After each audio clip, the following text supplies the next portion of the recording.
কিন্তু উনি মাজার জিয়ারত করেন নাই। এটা স্পষ্ট, কোনো মিডিয়াতে আপনারা দেখাইতে পারবেন না।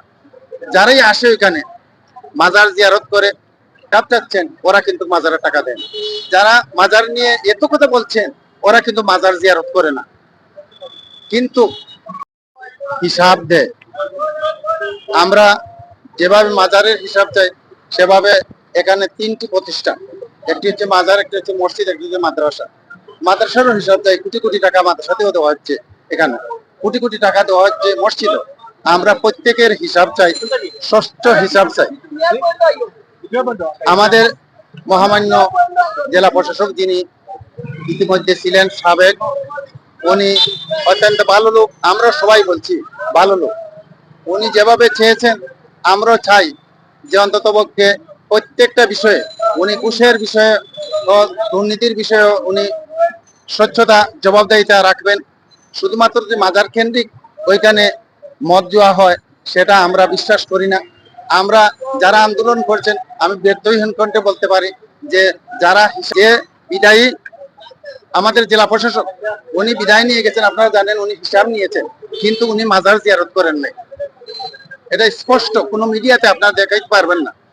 যারাই আসে ওইখানে মাজার জিয়ারত করে, আমাদের মহামান্য যিনি বর্তমান প্রধানমন্ত্রী আছেন, উনিও মাজার জিয়ারত করেন। সাবেক যারা প্রধানমন্ত্রী ছিলেন, যারাই ঊর্ধ্বতন ছিলেন, প্রত্যেকে শাহজালাল রহমতুল্লাহ আলাইহির মাজার জিয়ারত করা যান। হ্যাঁ, জিয়ারত করে। তা আমরাও চাই স্বচ্ছতা জবাবদাহিতা।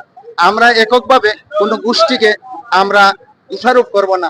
আমরা মতল্লি পরিবার যারা আছে, তাদেরকে সম্মান রেখে 700 বছরের যে পুরাতন ঐতিহ্যকে রক্ষা করে আমরা হিসাবের বিরোধিতা করি না।